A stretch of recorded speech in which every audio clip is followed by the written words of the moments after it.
Tuhan mendengar doa mereka, mengirimkan seorang pembebas untuk membebaskan orang-orang dan menyelesaikan siklus yang telah kita lihat berulang kali. Saudara pendengar, bersama dengan saya, Oti Priambodo, dalam program Jalan 66. Sebuah program di mana kita mempelajari Alkitab pasal demi pasal dan memahami isinya. Bersama Pak Yohanes, narasumber kita, hari ini kita akan mempelajari Kitab Hakim-Hakim pasal yang ke-6, yang akan menceritakan dua kisah yang sangat penting dengan tema Gideon dan ujian bulu domba. Anda akan belajar bahwa tidak ada kemenangan besar yang mungkin diraih tanpa didahului oleh kemenangan-kemenangan kecil lainnya atas diri kita sendiri. Tuhan tidak pernah menyerah pada siapapun. Dan saya yakin Anda tahu ini. Mari kita perhatikan baik-baik. Saudara yang dikasihi oleh Tuhan, puji Tuhan ya, kita masih bisa bersama-sama belajar kebenaran firman Tuhan di program Jalan 66. Dan saat ini kita sedang membahas kitab Hakim-Hakim. Tepatnya kita akan belajar dari Hakim-Hakim pasal yang ke-6. Silahkan persiapkan Alkitab, catatan, atau hal-hal yang diperlukan ya terkait dengan pembelajaran kita pada saat ini. Dan tentunya harapan saya saudara tidak melewatkan begitu saja. Karena kita tahu setiap firman disampaikan, kuasa Allah bekerja di tengah-tengah kehidupan kita. Ya, boleh ya, siapkan kopi yang suka ngopi gitu ya. Siapkan teh yang suka teh, atau mungkin siapkan camilan yang suka camilan. Yang penting kita berikan waktu untuk Tuhan. Dalam beberapa menit ke depan, kita belajar kebenaran firman Tuhan. Tentunya masih bersama dengan saya, Pendeta Yohanes. Saudara, mari kita akan membaca kitab suci. Di bagian ini, di Hakim-Hakim pasal 6, dituliskan seperti ini. Tetapi orang Israel melakukan apa yang jahat di mata Tuhan, sebab itu Tuhan menyerahkan mereka ke dalam tangan orang Midian 7 tahun lamanya. Dan selama itu orang Midian berkuasa atas orang Israel. Karena takutnya kepada orang Midian itu, maka orang Israel membuat tempat-tempat perlindungan di pegunungan, yakni gua-gua dan kubu-kubu. Setiap kali orang Israel selesai menabur, datanglah orang Midian, orang Amalek, dan orang-orang dari sebelah timur, lalu maju mendatangi mereka. Saudara, perhatikan di sini, ada orang Midian yang datang menyerang, dan tentunya tidak hanya menyerang, mengalahkan mereka. Sehingga orang Israel menjadi sangat melarat oleh perbuatan orang Midian itu. Lalu berserulah orang Israel kepada Tuhan. Kita lihat siklusnya ya. Ketika mereka menghadapi masalah, ketika mereka menghadapi yang namanya musuh-musuh yang ada di sekitar mereka, mereka terdesak, mereka kalah, bahkan ya hasil panen mereka diambil dan sebagainya. Kitab suci menuliskan, lalu berserulah orang Israel kepada Tuhan. Kita mungkin merasa ya sudah biarkan saja, biar kapok. Tetapi selalu saja kalau kita perhatikan di dalam kitab suci, ketika mereka berseru kepada Tuhan, Tuhan mendengar doa mereka. Coba kita perhatikan, ketika orang Israel berseru kepada Tuhan, karena orang Midian itu, maka Tuhan mengutus seorang nabi kepada orang Israel yang berkata kepada mereka, beginilah firman Tuhan Allah Israel, akulah yang menuntun kamu keluar dari Mesir dan yang membawa kamu keluar dari rumah perbudakan. Aku melepaskan kamu dari tangan orang Mesir dan dari tangan semua orang yang menindas kamu. Bahkan aku menghalau mereka dari depanmu dan negeri mereka aku berikan kepadamu. Dan aku telah berfirman kepadamu, akulah Tuhan Allahmu, maka janganlah kamu menyembah Allah orang Amori, yang negerinya kamu diami ini, tetapi kamu tidak mendengarkan firman-Ku itu. Saudara, berkali-kali firman Tuhan sudah datang pada mereka, agar mereka jangan menyembah sesembahan orang-orang, entahkah Amori, Kanaan, dan sebagainya, tetapi mereka enggak mengindahkan. Tetapi mereka dengan sengaja menyembah ilah-ilah. Dan inilah mengapa Tuhan tidak membebaskan mereka dari musuh-musuh mereka. Kita lanjutkan saudara, kemudian datanglah malaikat Tuhan dan duduk di bawah pohon terbantin di Ofra, kepunyaan Yoas, orang Abiezer itu. Sedang Gideon, anaknya, mengirik gandum dalam tempat pemerasan anggur agar tersembunyi bagi orang Midian. Malaikat Tuhan menampakkan diri kepadanya dan berfirman kepadanya demikian, Tuhan menyertai engkau, ya pahlawan yang gagah berani. Saudara, terlepas dari ketidaktaatan mereka, terlepas dari segala rasa sakit, penderitaan, jeritan yang mereka hadapi, ingatlah bahwa Tuhan itu adalah Allah yang penuh dengan belas kasihan. Dan mereka sebenarnya nggak mau ya umatnya menderita. Tetapi seringkali dibiarkan mereka mengalami belajar dari kegagalan demi kegagalan. Karena apa? Karena mereka tidak taat kepada Tuhan. Dan di bagian ini kita melihat bagaimana malaikat Tuhan datang, yang kita sebut sebagai Theophania, yaitu penyataan Tuhan sendiri. Dia datang kepada Gideon dan menyampaikan sesuatu.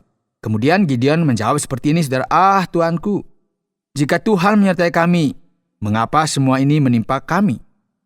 Di manakah segala perbuatan-perbuatannya yang ajaib yang diceritakan oleh nenek moyang kami kepada kami, ketika mereka berkata, bukankah Tuhan telah menuntun kita keluar dari Mesir? Tetapi sekarang Tuhan membuang kami dan menyerahkan kami ke dalam cengkeraman orang Midian. Lalu berpalinglah Tuhan kepadanya dan berfirman, pergilah dengan kekuatanmu ini dan selamatkanlah orang Israel dari cengkeraman orang Midian. Bukankah aku mengutus engkau? Tetapi jawabnya kepadanya, Tuhan, dengan apakah akan kuselamatkan orang Israel? Ketahuilah, kaumku adalah yang paling kecil di antara suku Manasye, dan aku pun seorang yang paling muda di antara kaum keluargaku. Berfirmanlah Tuhan kepadanya, tetapi akulah yang menyertai engkau. Sebab itu engkau akan memukul kalah orang Midian itu sampai habis. Saudara, coba kita perhatikan apa yang muncul di bagian ini. Tuhan memanggil Gideon untuk dipakai oleh Tuhan untuk membebaskan mereka dari musuhnya, yaitu Midian. Dan kita lihat juga di sini, ya Gideon merasa, aku nggak mampu Tuhan, aku paling muda, bahkan sukuku paling kecil, bagaimana mungkin aku bisa melakukannya? Saya kan bukan Musa, saya bukan Yosua juga. Tetapi Tuhan berfirman, aku akan menyertai engkau.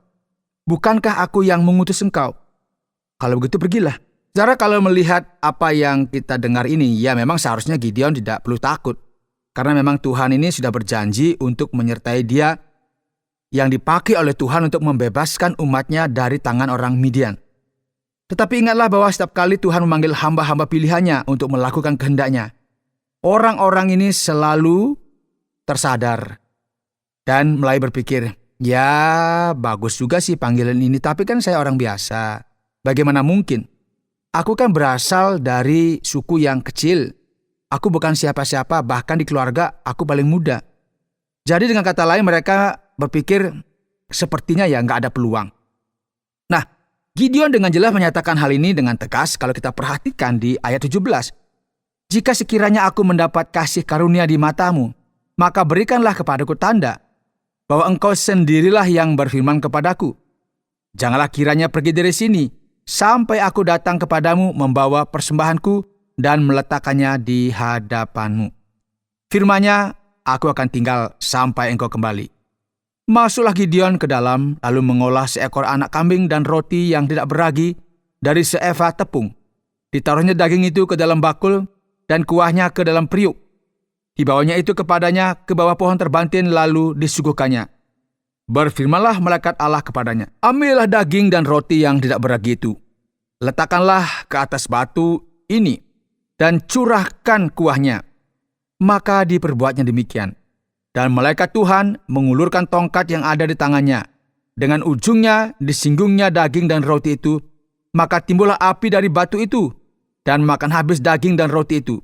Kemudian hilanglah malaikat Tuhan dari pandangannya. Maka taulah Gideon bahwa itulah malaikat Tuhan. Lalu katanya, wah, celakalah aku, Tuhanku Allah, sebab memang telah kulihat malaikat Tuhan dengan berhadapan muka. Saudara, ini saya kira sesuatu yang luar biasa ya. Gideon yang merasa ya masih muda, dia orang biasa dari suku yang paling kecil dan sedikit. tetapi bagaimana Tuhan menampakkan diri kepadanya, dan ini sesuatu yang istimewa. Dan kita lihat juga, ya bagaimana juga Tuhan menampakkan diri kepada Hagar kalau kita perhatikan di pasal 16 dan juga pasal 21 dari kitab Kejadian. Ya tentunya ini sama juga apa yang dilakukan kepada Gideon. Kita lihat di sini bahwa Gideon ingin bukti. Kalau engkau benar malaikat Tuhan atau Tuhan, coba buktikan. Ya kemudian diberikan persembahan dan ternyata benar ya ada sesuatu yang ajaib dan yang membuat Gideon berkata dalam ketakutan, celakalah aku, Tuhanku Allah. Sebab memang telah kulihat malaikat Tuhan dengan berhadapan muka. Tetapi berfirmanlah Tuhan kepadanya, selamalah engkau, jangan takut, engkau tidak akan mati. Dan kita memperhatikan saudara, lalu Gideon mendirikan mezbah di sana bagi Tuhan dan menamainya Tuhan itu keselamatan. Mezbah itu masih ada sampai sekarang di Ofra, kata orang Abiezer. Dan demikianlah kitab suci berlanjut di sini dan tentunya menyajikan lebih banyak informasi bagi kita saudara. Jadi saya harap saudara jangan mulai beranjak. Ini masih ada sesuatu yang luar biasa yang akan kita dengarkan. Pada malam itu juga Tuhan berfirman kepadanya, ambillah seekor lembu jantan kepunyaan ayahmu, yakni lembu jantan yang kedua berumur 7 tahun.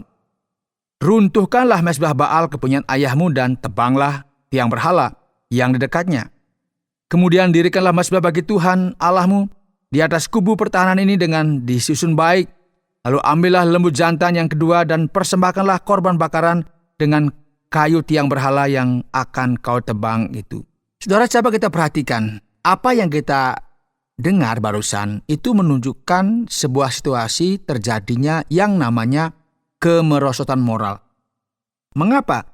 Karena bangsa Israel telah terpengaruh oleh gaya hidup orang Kanaan dan mereka tidak murni untuk menyembah Tuhan.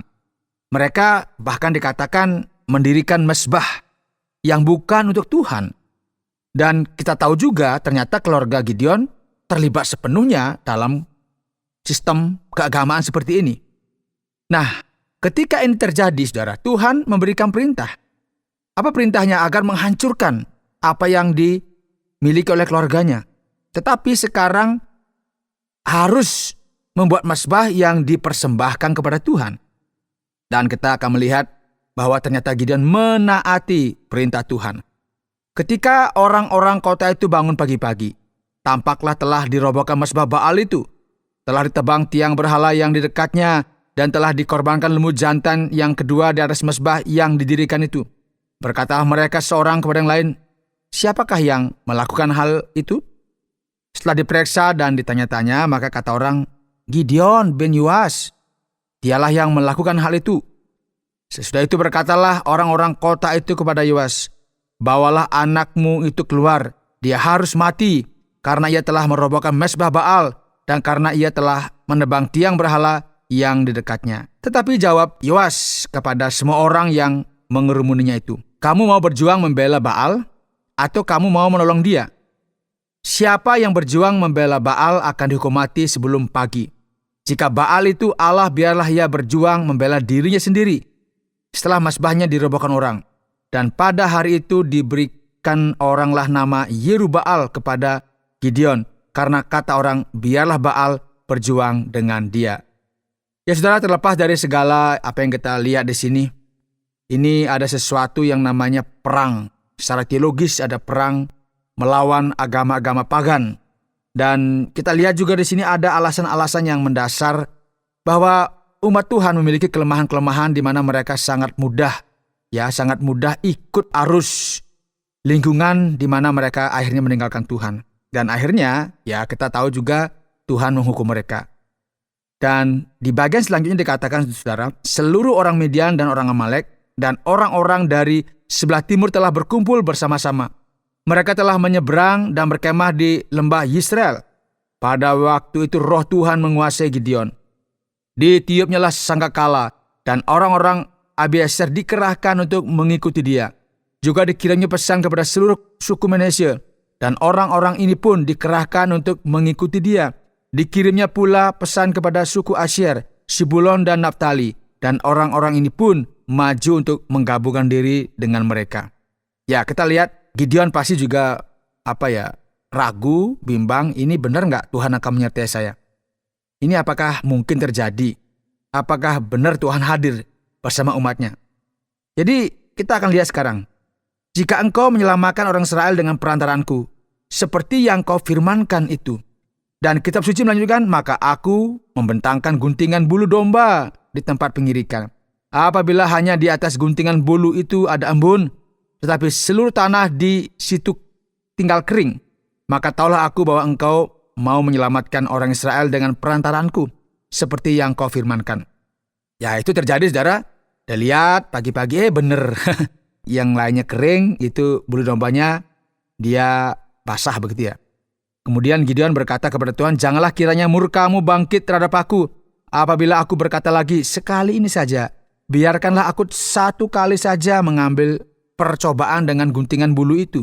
Sekiranya yang kering hanya guntingan bulu itu, dan di atas seluruh tanah itu ada embun.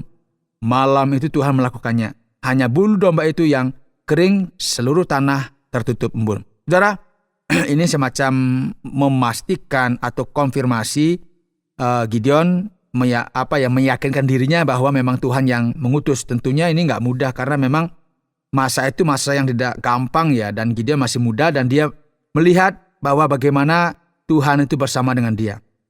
Allah adalah sang pembebas. Allah yang melakukan mukjizat. Dia melakukan segala sesuatu dengan luar biasa. Dan dia juga memberikan konfirmasi yang kita lihat sangat sederhana. Tetapi dia menyatakan bahwa aku menyertai engkau. Ya, kemenangan mereka atas musuh-musuh mereka tergantung pada kesetiaan mereka kepada Allah. Jadi kemenangan Israel tidak bergantung pada kekuatan mereka, melainkan pada kesetiaan mereka terhadap perjanjian yang mereka miliki dengan Allah. Dan terutama pada kuasa Allah lah segala kekuatan, bukan pada kuasa manusia. Baik Pak Yones, saatnya kita sampai kepada bagian pertanyaan di program kita, yaitu program Jalan 66. Sebuah program di mana kita mempelajari Alkitab pasal demi pasal dan memahami isinya. Saatnya kita menjernihkan beberapa keraguan dan melihat apa yang bisa kita pelajari bersama. Pak Yones, siapakah orang Midian yang muncul dalam bagian ini dan menakuti orang Israel? Apakah mereka benar-benar sekuat itu? Begini Pak Otia, ya sebenarnya orang Midian tidak sekuat yang orang pikirkan. Apa yang terjadi di bagian ini sebenarnya menunjukkan kepada kita tanda kelemahan bangsa Israel ya. Ya, kita perlu ingat bahwa suku-suku itu agak terpecah belah dan mereka cukup lemah karena tidak memiliki kesatuan di dalam bangsa. Dan karena sikap mereka yang senang berontak kepada Tuhan dan mereka mulai mengikuti agama orang Kanaan, ya kita tahu juga bagaimana pasukan musuh dengan sangat mudah menyerang mereka. Sekali lagi, suku Midian ini nggak terlalu kuat. Namun bagi Israel, saat itu terutama Israel yang tidak taat, itu sudah cukup membuat mereka ketakutan.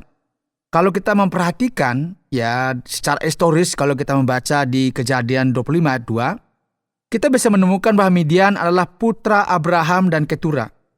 Kita ingat Abraham, setelah kematian Sarah, setelah Hagar pergi, menikah lagi dan memiliki anak-anak lain dengan seorang wanita bernama Ketura. Nah, bangsa Midian dikenal sebagai putra-putra timur dan mereka tinggal di dekat Teluk Akaba saat ini ya, yang mengarah ke wilayah Arabia. Silakan lihat di peta. Jadi mereka berada di sisi timur Laut Mati dan juga Sungai Yordan. Ya, misalnya kita tahu bahwa kafilah orang Midian dan Ismail lah yang membawa Yusuf ke Mesir. Jadi menurut apa yang kita baca di kitab Kejadian, itu memang diuraikan dengan sangat gamblang. Namun kita harus ingat ya saudara, bahwa bangsa Midian tidak selalu digambarkan secara negatif dalam Alkitab. Kita mungkin masih mengingat misalnya Musa melarikan diri kemana? Ke Midian. Jadi ayah mertuanya adalah orang Midian. Namun di banyak bagian lain, terutama di kitab Bilangan dan di bagian ini yang kita baca di Hakim-Hakim. Dan faktanya ya, kitab Hakim-Hakim adalah kitab yang paling banyak membahas tentang orang Midian. Dan juga ada Moab.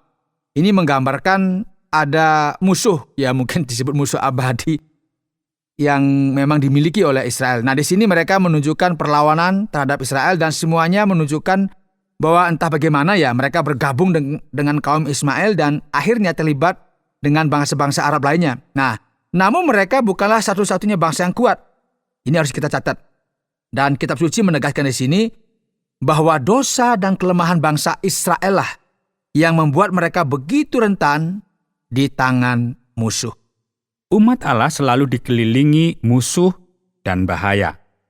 Dan pada saat-saat inilah Allah akan menghadirkan seorang pahlawan untuk membebaskan umatnya. Dalam kisah ini kita melihat pahlawannya adalah Gideon. Apakah kita dapat belajar sesuatu tentang panggilan Allah melalui semuanya ini, Pak Yohanes? Saya kira ini sangat menarik, Pak Oti ya. Karena memang Pak Oti benar ini. Ada banyak hal yang bisa kita pelajari dari semua ini. Mengapa? Masalah utama di sini sebenarnya kita tahu bahwa sentral dari tema yang kita pelajari bahwa manusia percaya pada dirinya sendiri. Percaya pada kekuatannya sendiri. Dan Tuhan ingin menunjukkan kepada kita bahwa segala kuasa dan kekuatan adalah miliknya. Dan dialah yang berkuasa untuk memulihkan umatnya melalui keselamatan. Jadi siapa yang biasanya kita pikir, wah ini pasti menang. Nah kalau begitu pasti kita berharap lebih dari orang yang kita yakin dia akan menang. Jadi ketika kita melihat Gideon, nah Gideon bukanlah pilihan pertama kita. Mengapa Tuhan memilih Gideon? Ini pertanyaannya. Sebenarnya untuk mengungkapkan bahwa kekuatan dan keselamatan itu berasal dari Tuhan. Dan apa logika di balik ini? Kita harus berpikir secara rasional. Tuhan memanggil seseorang yang merasa tidak layak. Karena masalahnya bukan seberapa kuat dia. Masalahnya adalah menganggap dirinya penting. Masalah utamanya itu bukanlah kurangnya kepercayaan kepada Tuhan. Masalahnya adalah ketika Anda percaya pada diri sendiri, pada kekuatan Anda sendiri. Itu masuk akal ya. Kita ini siapa tapi kok merasa kuat? Kitab suci mengungkapkan kepada kita bahwa Tuhan berbicara kepada Gideon. Dan Gideon berkata, tetapi Tuhan. Nah ini kan berarti, apa ya benar? Berarti dia tidak yakin. Dia menyadari, aku kecil. Sukuku tidak begitu besar. Aku bagian dari kelompok yang terbatas. Jadi Tuhan, apakah engkau yakin telah memilih orang yang tepat? Kira-kira seperti itu ya. Dia orang buangan di sini. Ya, kurang lebih seperti gitu Pak Oti ya. Jadi sebenarnya Gideon itu kan punya sifat yang penting. Apa sifat itu? Dia tidak percaya tentang apa yang dia pahami tentang dirinya. Jadi dia sendiri sebenarnya mungkin minder begitu ya. Dia sendiri merasa aku gak bisa diandalkan. Kira-kira seperti itu Pak Oti. Namun, kerendahan hati menyadari bahwa kita tidak memiliki kapasitas adalah satu hal. Dan meragukan Tuhan adalah hal yang berbeda. Inilah yang terjadi pada Gideon di akhir Hakim-Hakim pada pasal yang ke-6. Nah Pak Yohanes, bisa atau tidakkah kita melakukan hal yang sama? Menguji Tuhan seperti yang dilakukan Gideon di sini? Ini sebenarnya kita masih akan menghubungkan semua ini dengan panggilan Tuhan ya. Gideon dipanggil karena segala kuasa, kita ingat itu milik Tuhan. Inilah sebabnya kita Hakim-Hakim menekankan berkali-kali dan roh Tuhan turun ke atas orang yang membebaskan itu. Jadi harapan di sini adalah apa? Campur tangan Tuhan. Dosa yang dilakukan umat Israel tidak mempercayai satu-satunya Allah yang benar dan mereka berpaling kepada ilah-ilah. Ini sebenarnya mewakili kekuatan manusia yang murni. Di sini ada sesuatu yang menarik yang terjadi berkali-kali kalau kita membaca Alkitab, yaitu apa? Seseorang yang ragu-ragu dan tidak ditegur. Aneh kan? Nah, kita mungkin membayangkan ya bahwa Allah akan menegurnya. Mungkin Tuhan sedang mempertimbangkan di sini bahwa keraguan Gideon itu tulus. Karena pada penampakan pertama malaikat Tuhan, malaikat itu membutuhkan waktu cukup lama untuk memanggang daging panggang, mempersembahkan persembahan, dan akhirnya Gideon yakin akan segalanya. Maka Gideon bertanya-tanya, apakah benar-benar Tuhan yang menyertai aku? Dalam arti tertentu ya Tuhan menghargai kelemahan Gideon. Ini menarik. Kemungkinan lain yang penting adalah bahwa Gideon mungkin memiliki jaminan dalam kerendahan hatinya bahwa misinya akan terpenuhi. Apakah Tuhan benar-benar bersamaku? Atau dengan kata lain, masalahnya bukan Tuhan kan? Apakah aku akan menjadi bagian dari misi ini? maka ia meminta bukti, ia meminta semacam catatan sorgawi. Untuk apa? Memberinya pemberitahuan untuk mengkonfirmasi tanda tangan Tuhan, ya, bahwa ini benar-benar Tuhan yang akan menyertai saya. Sehingga kita lihat di sini bagaimana Gideon pada akhirnya memahami bahwa dia tidak memiliki kekuatan kecuali hanya bergantung kepada Tuhan. Benar, Pak Yohanes. Tapi untuk memahami faktanya, bolehkah kita melakukan tes-tes ini sekarang atau tidak? Oh, kita tidak memiliki petunjuk Alkitab langsung ya yang menyatakan bahwa kita boleh atau tidak melakukan hal-hal yang dilakukan ini saat ini. Ya, penting untuk ditekankan di sini bahwa ada campur tangan khusus dari pihak Tuhan dalam kehidupan hati manusia, dan kita dapat melihat bagaimana Tuhan membimbing mereka, bagaimana Tuhan menyertai mereka, dan kita yakin ya bahwa memang ada banyak ajaran di dalam Alkitab yang mengingatkan kita bahwa sesuatu yang terjadi itu bukan pola yang sebenarnya harus kita ikuti. Jadi kita melihat bagaimana sih di balik semua itu apa rencana Tuhan bagi kehidupan kita karena Dia mau membimbing kita. Jadi memang perlu menggunakan akal sehat begitu? Tanpa ragu. Terima kasih atas penjelasannya Pak Yohanes, dan bagaimana dengan kesimpulan akhirnya? Saudara, hari ini dalam program Jalan 66 kita telah mempelajari Hakim-Hakim pasal yang ke-6 dan kita membahas tentang Gideon. Dan kita tahu ada ujian dengan bulu domba. Dan kita melihat ada pelajaran penting, yaitu bahwa segala kuasa adalah milik Allah. Kita tahu Israel lemah. Mereka mempercayai ilah-ilah yang lain dan mereka mempercayai kekuatan manusia. Dan ini tidak nyata. Ternyata Tuhan memilih Gideon untuk memberi kita pelajaran bahwa keselamatan itu tidak bergantung pada kekuatan manusia. Karena semua pembebasan itu sebenarnya berasal dari Allah saja. Jadi jangan lupa saudara, jangan percaya pada kekuatan diri sendiri, karena segala kuasa adalah milik Tuhan. Kiranya Tuhan memberkati saudara. Baik, terima kasih banyak Pak Yohanes. Saudara pendengar, karena waktu yang tidak memungkinkan, kita akhiri program Jalan 66 kali ini. Kami menantikan Anda untuk tetap mengikuti pelajaran berikut dalam lanjutan pembelajaran Alkitab yang memberikan pelajaran menyeluruh tentang firman Tuhan. Jika Anda memiliki pertanyaan atau berespon terhadap topik berhubungan dengan program ini, silakan menyampaikan melalui WhatsApp ke nomor 081 333 777 386. Terima kasih atas perhatian Anda.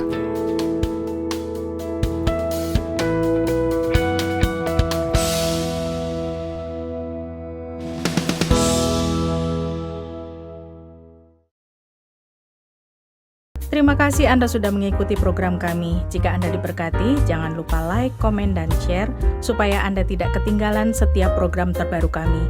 Jangan lupa juga untuk subscribe channelnya dan nyalakan loncengnya. Jika Anda ingin mendukung pelayanan kami, bisa melalui rekening kami berikut ini atau menghubungi kami di sini.